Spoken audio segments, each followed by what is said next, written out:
안녕하세요. 인간 같지도 않은 남편과 이혼한 30대 여성입니다. 어디 속 시원하게 털어놓을 곳도 마땅치 않고 한편으론 남편이든 그 여자든 이 사연 좀 듣고 정신 좀 차렸으면 해서 이렇게 몇 자 적어보네요. 왕년에 고생 한번 안 하는 사람 없다지만 제 인생도 참 바복합니다. 저를 낳으면서 죽을 고비를 넘기셨다는 어머니는 제 나이 15에 돌아가셨거든요. 그리고 한 1년은 할머니와 함께 지냈는데 할머니가 저를 어찌나 미워하시던지요. 딸이라서 밉다, 키가 커서 싫다, 지 애미 잡아먹은 X, 사춘기로 한참 예민하던 시기에 할머니의 폭언에 얼마나 시달렸는지 몰라요. 그런 와중에 저희 아버지는 돈 벌어온다고 집안 곳곳을 전전하셨다 들었는데 그러다 하루는 아버지보다도 한참 어려 보이는 여자를 데려왔습니다. 새어머니라 하더군요.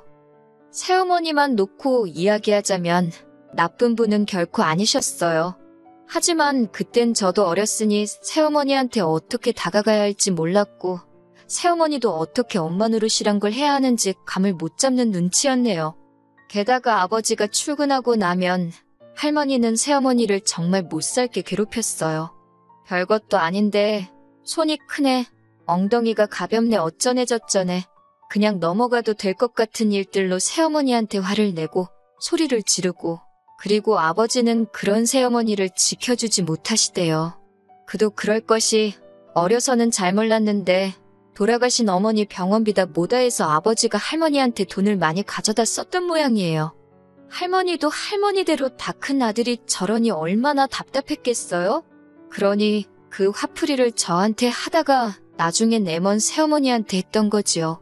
그리고 아버지는 자기 때문에 새어머니가 공경에 처하는 걸 뻔히 알면서도 나몰라라 하기 일쑤였고요. 결국 저희 새어머니는 아버지가 돈 벌어온다고 지방에 내려간 어느 날 오밤중에 흔적도 없이 사라졌습니다. 이후로 아버지가 어떤 심정으로 사셨는진 솔직히 모르겠어요. 단 한 번도 저에게 그 속을 내비치신 적이 없으니까요. 다만 새어머니까지 집을 떠나자 아버지는 완전히 일을 손에서 놓으셨습니다. 자식인 저는 눈에 보이지도 않았나 봐요. 하루가 멀다 하고 낮밤으로 술만 찾아대셨지요. 누가 술이라도 한 잔 사준다 하면 거절하는 법이 없었고요. 돌아가신 그날도 동네 아저씨들하고 술을 드셨대요. 한 아저씨가 데려다 준다 하는 걸 아버지가 자긴 멀쩡하다고 고집을 피우곤 혼자 집으로 향하셨다는데 경찰한테 전화를 받고 병원으로 가니 이미 싸늘하게 식어버린 아버지가 저를 기다리고 계셨습니다. 도로에서 자동차 세대에 연달아 치이셨다고요. 저희 아버지 사건은 뉴스에도 나오고 잠깐이나마 세상을 떠들썩하게 했지만 금방 또 잊혀졌어요. 세상살이가 원래 그렇잖아요. 이후로 저는 다시 할머니와 둘이 지내게 되었는데 이렇게 표현해도 될지 모르겠지만 사는 게 아니대요. 아버지가 그랬듯이 할머니도 술을 찾기 시작하셨고 언젠가 한 번은 저더러 공부는 해서 뭘 하냐며 제 교과서를 다 찢어버리셨지요. 그러다 고등학교를 졸업한 다음 날 할머니가 저를 불러 200만 원을 손에 쥐어주시더니 나가랍니다. 저를 보면 돌아가신 어머니 아버지 생각이 나서 억장이 무너진다고 당신 앞에서 사라지라대요. 그렇게 집을 나왔어요. 아니, 쫓겨났어요. 그리고 이후로 주변 사람들에게 물어물어 공장에 취직을 하게 되었고요. 공장 생활은 생각보다 나쁘지 않았습니다. 묵묵히 맡은 일만 잘하면 매달 꼬박꼬박 월급이 들어오니 그 돈 모으는 재미로 살았지요. 그러다 제 나이 25에 지금의 남편을 소개받았습니다. 이후로 6개월의 짧은 연애를 하고 단촐한 결혼식을 올리며 부부의 연을 맺었네요. 결혼할 때 제가 모아둔 돈과 남편이 모아둔 돈으로 작은 전세방을 구했어요. 시부모님은 부모 없는 제 처지가 마음에 안 든다며 전혀 도움을 안 주셨고요. 그러다 제가 결혼한 지 반년 만에 임신을 하면서 공장을 관두게 되었습니다. 어머님이 첫째는 무조건 아들을 낳아야 한다고 어찌나 유난이셨는 제 귀에 딱지가 않는 기분이었지요. 그리고 다행히 어머님의 바람대로 저는 10달을 꼬박 채운 뒤 아들을 낳았습니다. 그제서야 어머님께 며느리로 인정을 받았어요. 내 배 아파 낳은 아들, 그리고 남편, 시부모님, 비로소 내 가족이 생겼다는 그 기쁨과 행복은 어디 견줄 것이 못 되었지요. 하지만 그 행복은 오래가지 못했습니다. 아들이 두두를 막 지났을 때 남편에게 여자가 있다는 사실을 알게 되었거든요. 주말이었는데 이른 아침부터 남편이 회사에 가서 확인할 게 있다며 집을 나서더라고요. 그런데 점심때가 지나도 집에 오지도 않고 혼자서 고생하는 남편을 생각하니 안쓰럽더군요. 그래서 아들 얼굴 보고 힘내라는 뜻으로 영상통화를 걸었습니다. 그런데 몇 번이고 신호가 가도 전화를 안 받는 거예요. 그래서 어쩔 수 없이 포기하고 있는데 남편한테 전화가 걸려왔어요. 얼른 받았더니 남편이 누구랑 이야기를 하고 있더라고요. 전에도 종종 휴대폰을 엉덩이로 잘못 눌러서 엉뚱한 데다 전화를 걸곤 했는데 이번에도 그런 모양이었지요. 그래서 전화를 끊으려고 하는데 어떤 여자가 남편한테 오빠 어쩌고 그래요. 그때부턴 저도 모르게 입을 틀어막고 여자가 하는 말에 귀를 쫑긋 세웠습니다. 30초 남짓의 짧은 대화였지만 둘이 어떤 사이인지는 알고도 남을 만큼 저질스러운 대화가 오고 가더군요. 휴대폰을 들고 있던 제 손이 바들바들 떨리고 있었네요. 남편은 그날 늦은 밤이 돼서야 들어왔습니다. 남편에게 데이트는 잘했냐고 물으니 남편이 뜬금없이 그게 무슨 소리냐고 그래요. 그래서 아까 휴대폰으로 당신이 생중계해주지 않았냐 했지요. 그러자 남편이 허겁지겁 자기 휴대폰을 확인하더니 되도 않는 변명을 늘어놓더군요. 영업하느라 만난 거라나 어쩐다나 영업을 몸으로 삶아떼고 하냐고 쏘아붙이니 저더러 하는 말이 집구석에 있는 제가 뭘 알겠냐입니다. 그러면서 저더러 거울 좀 보래요. 일주일 중 하루 쉬는데 너가 남자면 너 같은 여자랑 집구석에 있고 싶겠냐고요. 비참하고 화도 나고 더 속상한 건 이럴 때 전화할 친정도 친구도 없다는 사실이었어요. 그런데 누구한테라도 이야기를 하지 않으면 속이 까맣게 타들어갈 것 같더라고요. 그래서 고민 끝에 같이 공장에서 일하던 언니한테 전화를 걸었습니다. 언니가 제 이야기를 듣더니 잘 살고 있는 줄 알았는데 이게 웬일이냐며 그래도 이혼은 하지 말라대요. 지금 네가 가진 게 뭐가 있냐고 이혼하면 그 XX들만 좋은 일 시키는 거라고요. 그러면서 이참에 저더러 다시 일을 시작하래요. 어쨌든 돈이라도 몇 푼 쥐고 있어야 더 더러운 꼴은 안 볼 거라면서요.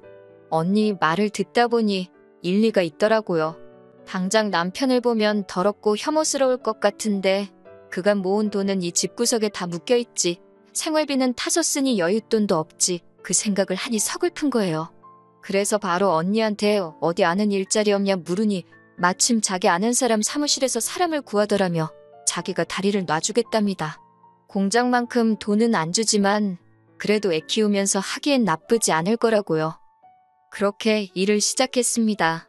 남편은 바람핀 걸 걸린 이후로 에라 모르겠다 식으로 더 뻔뻔하게 나오기 시작했어요. 제가 일을 한다고 하니 저 같은 애를 누가 써주냐면서 아주 무시를 하더군요. 너무 모욕적이었지만 정말 갈 곳이 없어서 기댈 곳이 없어서 일을 악물고 그 수모를 견뎠습니다. 아이는 어머님이 맡아주신다 하셔서 거기다 맡겼고 저는 회사 일을 시작했어요. 언니 말대로 월급은 많지 않았지만 그래도 집이 아닌 곳에서 제 할 일이 있다는 그 사실만으로도 큰 위로가 되더군요. 잡생각을 잊기 위해 일을 정말 열심히 했어요. 사장마저 저한테 적당히 하라고 할 정도로 말이에요. 저는 월급을 받으면 70%를 주식에 부었습니다. 위험한 게임이라고 생각했지만 이렇게 하지 않고는 돈을 불릴 방법이 안 보이더라고요. 그리고 마침 사장이 제가 주식에 관심을 보이니 자기도 주식 투자를 하고 있다며 이리저리 도움을 주었어요. 이후로 어느 정도 그렇게 제 손에 목돈이 생기니 자신감도 생기대요. 남편이 바람을 피든 말든 무관심해지더라고요. 저 인간 없다고 내가 못 살 것도 아니다 싶었달까요. 그렇게 한 2년쯤 지났습니다. 아들은 어느덧 유치원생이 되었고 저도 회사에서 완전히 자리를 잡은 상황이었지요. 하지만 남편에게는 계속해서 근근히 계약직을 유지하고 있다는 식으로 이야기를 했어요. 혹시나 저한테 돈이 있는 걸 알면 어떻게든 뺏으려 들진 않을까 걱정이 되었거든요. 그리고 여자의 눈이 멀어서 그런 건지 제 말을 그냥 고지고대로 믿대요. 아니, 어쩌면 그냥 관심이 없었던 걸 수도 있고요.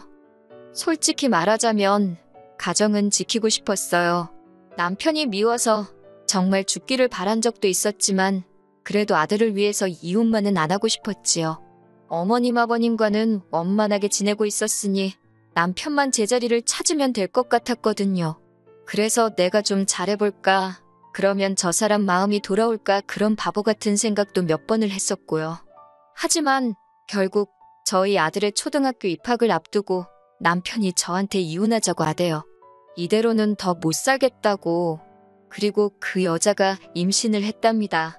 저더러 그 애를 키워줄 거 아니면 이제 그만 자기를 놔달래요. 그런 소리까지 들은 마당에 껍데기만 잡고 살면 뭐하나 싶대요. 그래서 그러자 했어요. 그리고는 남편더러 대신 이 전세집 보증금은 전부 내가 갚겠다. 아들은 데려가라 했습니다. 변명같이 들리겠지만 저 혼자서 아들을 잘 키울 자신이 없었거든요. 그나마 어머님 아버님도 손자인 아들한테는 껌뻑 죽고 남편도 아들한테는 자상하고 좋은 아빠였으니 엄마인 저랑 단둘이 있는 것보단 낫겠다 싶어서 내린 결정이었네요. 재산이고 양육권이고 변호사 선임해서 깔끔하게 처리하면서 이혼하니까 3달도 채 안 걸리더라고요. 3달 동안 남편은 보란듯이 그 여자 집에 가 있었고 저는 평소와 다름없이 생활했습니다. 서운했던 건 어머님 아버님이 저희가 이혼하기로 했다는 이야기를 들으시곤 저더러 좀 참지 그랬냐면서 제 탓을 하셨다는 거예요. 말이라도 아들 그렇게 키워서 미안하다, 그런 소린 안 하시더군요. 남자가 원래 한두 번 정도는 한눈을 팔고 그럴 수도 있는 거라고, 내버려두면 알아서 제자리를 찾는데 제가 일을 크게 만든 거래요. 그런 말을 듣고 있으니 역시나 팔은 안으로 굽는구나 싶고 한편으론 내 편 들어주는 친정이 없다는 게 서럽더군요. 한편 회사에다가는 사실 이혼 이야기를 하는 게 맞는 건지 어떻게 해야 하는 건지 잘 모르겠대요. 그런데 공장 언니가 귀띔을 해준 건지 저를 뽑아준 사람하고 사장이 먼저 아는 체를 해왔어요. 기분이 나빴다기보다는 큰 숙제 하나를 누가 대신 해결해준 것 같아서 후련했네요. 그리고 이후로 그럭저럭 잘 지냈습니다. 아들이 보고 싶어서 밤새 눈물로 지샌 날도 있었지만 마음을 독하게 먹고 버텼지요. 그게 아들을 위한 길이라고 생각했으니까요. 어느 정도 정리가 되면서 저는 전세 보증금의 그간 주식으로 모은 돈을 합해 작은 아파트 한 채를 사들였습니다. 시기를 잘 타서 시세보다 저렴하게 대출도 거의 받지 않고 샀지요. 인테리어도 큰돈 들여 했어요. 새로운 집에서 좋은 기운 받아서 잘 살아보자고 몇 번이고 스스로에게 되뇌었지요. 그러다 3달 전 남편으로부터 연락을 받았습니다. 혹시 아들한테 무슨 일이라도 생겼나 싶어서 불이 나게 전화를 받는데 심장이 벌렁벌렁하는 게 느껴지더군요. 그런데 남편이 침통한 목소리로 생각지도 못한 소식을 전했습니다. 어머님이 암으로 입원을 하셨다고요. 그러면서 어머님이 저를 찾으신다고 저더러 와서 어머님 좀 돌봐주면 안 되냐입니다. 그 여자는 지금 배가 불러와서 어머님 병간호는 못한다나요? 그래서 그러면 돈 주고 간병인을 쓰던지 하면 되지. 내가 아직도 네 마누라로 보이냐고 정신 차리라고 소리를 질렀네요. 하지만 인간이 말귀를 못 알아들어 처먹은 건지 또 연락을 해왔어요. 전 솔직히 시어머니가 돌아가시기라도 한 줄 알았습니다. 그런데 전화를 받으니 대뜸 악을 쓰대요. 그 소리가 어찌나 크던지 고막이 다 찢어지는 줄 알았다니까요. 남편이 대뜸 저더러 저 때문에 그 여자가 유산을 했답니다. 밑도 끝도 없는 남편의 말에 황당해서 그게 무슨 소리냐니가 제가 어머님 병간호를 안 해줘서 그 여자가 병간호를 했다나요? 어이가 없어서 간병인을 쓰면 되지. 그걸 왜 임산부를 시켰냐고 쏘아붙였지요. 그랬더니 그 여자가 어머님한테 잘 보이고 싶다면서 자진해서 한다고 했대요. 더 어이가 없었지요.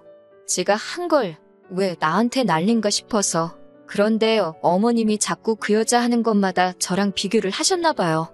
그 여자가 스트레스 받는다고 몇 번을 이야기하더니 결국 출산을 한 달도 안 남기고 애를 잃었다고요. 듣고 있으니 그 여자도 어지간히 멍청하네 싶으면서도 그게 왜 내 탓이라는 건지 점점 화가 나는 거예요. 결국 열받아서 이게 다 당신이 남한테 피해주고 살아서 주변 사람들이 벌받는 거라 했습니다. 네가 남의 가슴에 못 박은 거 지금 돌려받는 거라고, 다 네 업보 때문이라고요. 그러면서 애 하나로 끝날 것 같냐고. 지금 생각해보면 꽤나 잔인한 말을 퍼부었던 것 같아요. 솔직히 제가 남편 뺨을 올려치거나 그런 건 아니지만 정말 신이 있구나 싶어서 무섭기도 하고 남편이 처한 상황이 고소하기도 하고 그래요. 카르마라는 게 정말 있기는 한가 봅니다. 아, 그리고 이런 와중에 속 편한 소리 같지만 저는 회사 사장님하고 조금씩 서로를 알아가 보기로 했어요. 그리고 아들에 대한 친권과 양육권을 되찾아오기 위해 변호사도 선임했고요. 하루빨리 모든 게 정리가 돼서 제 인생에도 따뜻한 봄날이 찾아오면 좋겠습니다.